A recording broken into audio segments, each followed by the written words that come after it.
예, 올해 이제 5월에 새 정부가 출범합니다. 주식시장에서는 단기적으로 관련된 기대감으로 주식이 좀 오르긴 했는데 그것보다 더 큰 그림을 그리면서 대응을 할 필요가 있죠. 그런 점에서 한국경제 지금 우리 현주소 새 정부의 정책 방향은 무엇인지 오늘 분석하겠습니다. 한국경제산업연구원 김광석 경제연구실장님 오셨습니다. 어서 오십시오. 네, 안녕하세요. 예, 새 정부 정책 보기 전에 기본적으로 우리 지금 경제 흐름들은 어떤지 작년엔 그래도 나름 기저효과 등으로 좀 선방을 했는데 네. 올해 뭐 코로나도 계속 확산되고 있고 무엇보다 이제 인플레이션 때문에요. 맞습니다. 어렵죠. 올해 흐름은 지금 현주소는 어떻게 보면 될까요? 네, 말씀하신 것처럼 상처가 아물기도 전에 그러게요. 또 다른 상처가 발생했다. 네.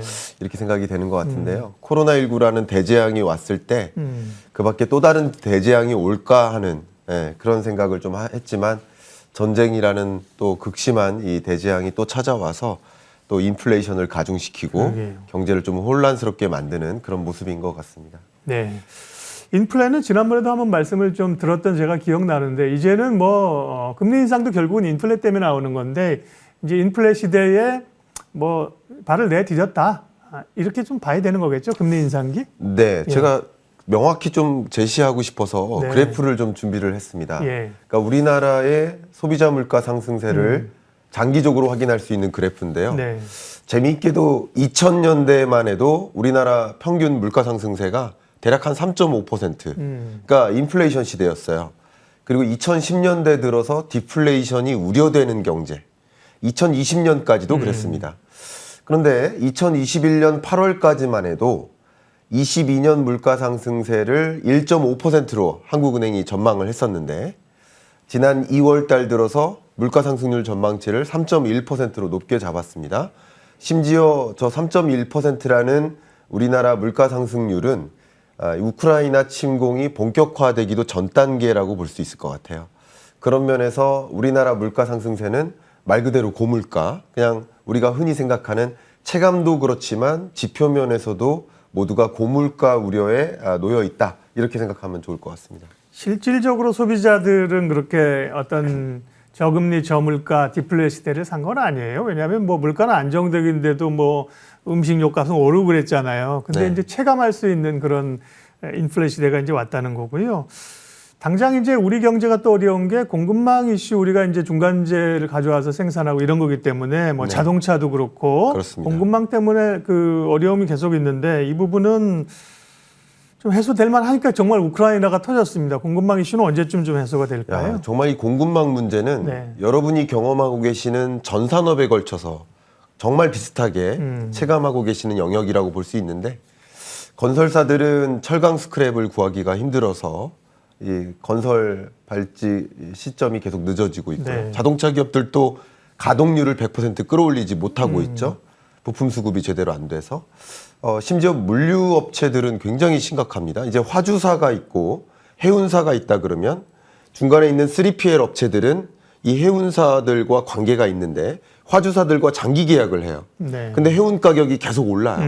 그러다 보니까 이 화주사들이 다 쓰러지고 있는 거예요. 그러겠네요. 소위 말하는 이 3PL 업체들이 어제 제가 이 물류업계와 좀 대화를 나눴었는데 네. 굉장히 힘듭니다. 3PL이란 뭡니까? 그러니까 삼자 물류 회사인데요. 네. 화주업체가 직접 물류를 하기 이전에 그냥 물류 부문을 아웃소싱하는 그런 예. 업체들인데 보통 중소기업들이 많이 이 3PL 업체로 있는데 이들이 굉장히 힘들어요. 그러니까 해운가가 계속 오르고 화주사와는 장기 계약이 있기 때문에 이 단가를 맞출 수가 없는 거죠. 컨테이너 해운을 구하기도 어렵지만 구한다 한들 가격이 너무 높아가지고 견딜 수가 없는 겁니다. 이런 움직임이 소위 여러분들이 체감하시는 그 하이 인플레이션 현상이 실제 우리에게 이 공급망 병목 현상이 곧 하이 인플레이션을 만들고 그것이 장기화되다 보니까 하이 인플레이션이 해소되지 않는 그런 움직임이라고 볼 수 있겠습니다. 금리 인상 얘기까지를 좀 하고 새 정부 정책으로 좀 넘어가겠습니다. 미국의 이제 금리 인상이 시작이 됐습니다. 네. 속도나 전반적인 방향성으로 어느 정도까지 미국이 금리를 올릴 수 있다고 보시는지 실장님 의견하고 국내도 우리 한국도 지금 이미 올렸는데 더 네. 국내도 금리가 더 올라갈 가능성을 열어놔야 되는 거죠. 네, 지금 우리 경제를 한마디로 스태그플레이션은 아닙니다만 네. 스태그플레이션이 오고 있다라고 가정하는 게 가장 편하실 것 같습니다. 그러니까 스태그플레이션이라 하면 소위 인플레이션과 저성장이 예. 동반하는 것. 그러니까 인플레이션만 찾아오면 금리를 계속 가파르게 인상하면 되는 것이고 저성장 문제, 저물가와 저성장이 동반하면 인플레이션에 대응하는 문제가 없으니까 당연히 낮은 금리를 유지하면 될 텐데 이 고물가와 저성장이 같이 찾아오니까 물가를 해결하자니 저성장 문제에 봉착하고 또 저성장 문제를 해결하자니 높은 물가에 또 대응을 해야 되고 이 중앙은행이 굉장히 난제에 있습니다. 근데 한국은행은 저성장 문제를 더 우려해서 최근에 금리를 동결했다라고 판단 내려지고요. FOMC는 하이 인플레이션 문제가 더 심각하기 때문에 그냥 저성장은 견딜 수 있는 문제야라고 판단하고 금리를 인상했다라고 볼 수 있겠고요. 지금의 금리 인상 스탠스를 보시면 제가 그래프를 제시했는데 페드에서 제시한 금리 인상 스탠스보다 IB나 블룸버그 설베이는 훨씬 낮습니다. 그러니까 어떻게 보면 페드에서 얘기한 것은 포워드 가이던스로 우리 이만큼 빠른 속도로 금리를 인상할 수도 있다라는 것을 경고의 목소리로 제시를 한 거라고 해석하시면 더 좋을 것 같고요. 금리를 인상해서 인플레이션을 잡기는 하겠지만 저성장이 굉장히 우려되기 때문에 빠른 속도로 금리 인상을 유지할 수가 없겠다라고 판단하시면 좀 도움이 되겠습니다. 예, 이어서 이제 오늘의 핵심 주제인 새 정부 출범에 대한 경제 정책 방향, 또 투자자들 입장에서는 어떻게 그림을 좀 그릴 수 있을까를 얘기하겠습니다. 사실 코로나를 극복해야 되고 또 장기 성장을 해야 되는 과제들이 있는데요. 현 정부의 그 정책 기조는 저희가 기억하고 있는 건 다는 아니겠습니다만 소득 주도 성장, 소주성이라 기억하고 있는데 지금은 그걸 민간 주도 성장 이렇게 표현합니까? 네.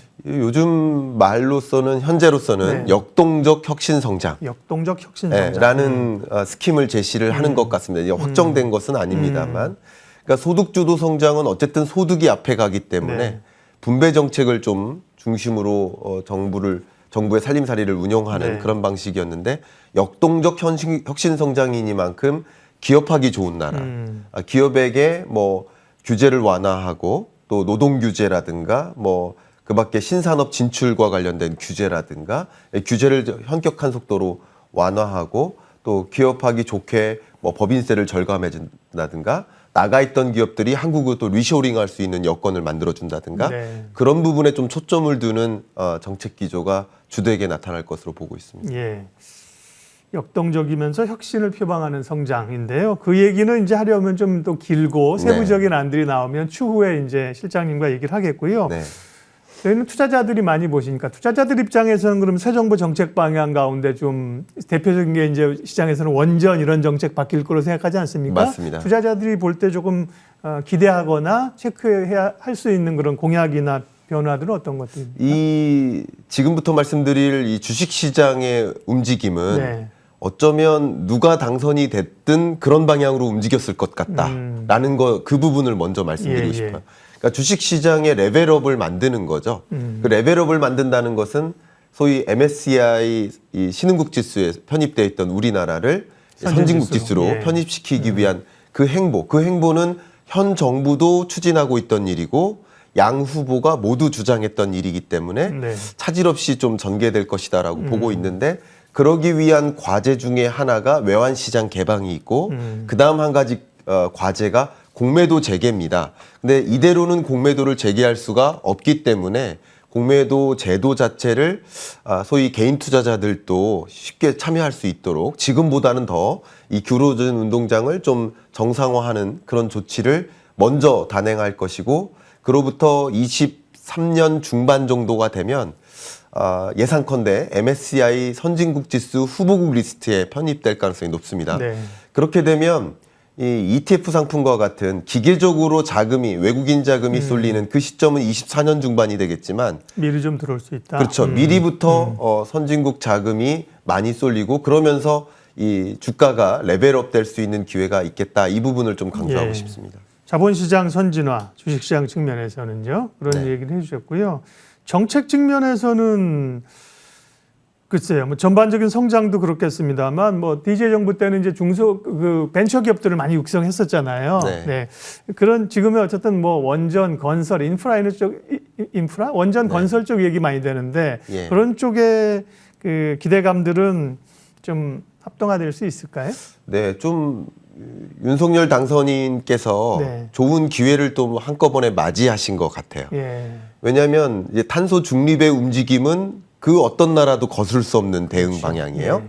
그런 대응 방향 속에서 이 원전 사업을 좀 중요시했었거든요. 그러니까 원전을 중심으로 인력도 많이 양성하고 네. 원전을 수출하자. 우리나라 예를 들면 스마트팜 한국형 스마트팜 수출 사업도 많이 추진하고 있는데 그런 것처럼 우리나라에 신뢰받고 있는 원전 사업도 수출을 많이 하고 그런 쪽으로 일자리도 많이 창출하고 뭐 여러 가지 기대 효과를 좀 누리겠다라는 방향성을 제시했는데 비슷한 시점에 EU 텍서너미에서 원전을 역시 탄소 중립의 영역으로서 네. 간주를 하기 시작한 거죠. 실제로 미국을 비롯한 EU뿐만 아니라 세계 주요국들의 원전 수요가 굉장히 빠른 속도로 늘어나고 있는 그 움직임이 나타나고 있습니다. 그 전까지만 해도 원전에 대한 의존도라기보다는 태양광과 풍력 중심이었는데 네. 단기간 안에 탄소 중립을 이룰 수가 없기 때문에 화석 연료 발전 비중을 줄이되 그 부분을 일단은 원전으로 메꾸고 중장기적으로는 태양광과 풍력을 늘려나가자 하는 그런 정책적인 움직임이 세계적으로 움직이고 나타나고 있기 때문에 그런 움직임과 함께 지금 이런 원전 정책이 함께 마중물 역할을 하면서 시너지가 또 날 수 있겠다라고 기대를 해볼 수 있겠습니다. 예. 아마 이재명 후보가 당선이 됐어도 이 부분을 하려고 하고 당과의 좀 충돌이나 이런 게 좀 고민이 돼 있을 거예요. 그러니까 방향성 자체는 이제 그렇게 간다는 거고요. 그렇죠. 부동산 시장이 또 역시나 뭐 투자자를 떠나서 많은 국민이 관심이 있습니다. 부동산 시장이 지금의 어쨌든 부동산 가격 올랐지만 행복해하는 사람보다 고민하는 사람이 훨씬 많았잖아요. 그렇습니다. 죽여도 안 되고 올려도 안 되고 뭐 세제도 손 봐야 되고 할 일이 많은데 부동산 시장 어떻게 보세요? 임차 가구 비중이 50%가 조금 안 됩니다. 예. 40% 후반대입니다. 그러니까 가격이 오르면 누구는 웃고 누구는 우는 거예요. 가격이 떨어져도 누군가는 웃고 누군가는 우는 거예요. 모두가 만족하는 정책은 없다고 생각합니다. 대신 여러분께서 이 방송을 보시면서 정책 환경이 어떻게 변화하는지 나는 이 정책 환경 변화에 무언가를 활용할 것인지를 생각하시면 좀 도움이 될 것 같은데요. 키 메시지는 주택 250만 호 보급에 있고요. 이 공급 정책은 문재인 정부의 공급 정책의 끝물에 이 공급 효과가 나타나고 있는데 22년 하반기부터 그러게, 그걸 이어받아서 이것과 이어받아서 공급 효과가 계속 나타날 것으로 네. 기대를 합니다. 근데 이 방송을 통해서 주목하셔야 될 부분 중에 하나는 250만 호 중에 대략 30만 호 정도, 30%를 네. 대략 30%면 한 70만 호 정도 이 정도의 양을 청년에게 돌아가겠다 하는 것이 핵심 공약 중에 하나입니다. 이런 부분들은 여러분들 이제 청년의 대상이라고 한다면 공급의 대상이 되는 방향으로 준비를 하시면 또 도움이 될 것 같고요.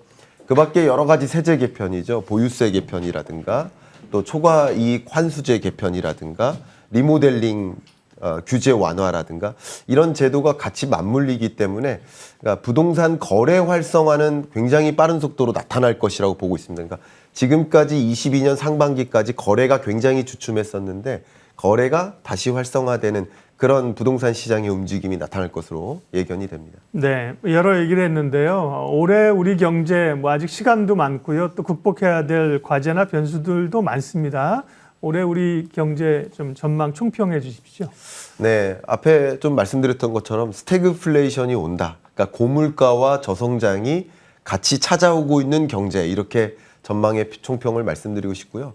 그냥 물가가 높은데 소득도 같이 올라주면 견딜 수 있거든요. 네. 인플레이션.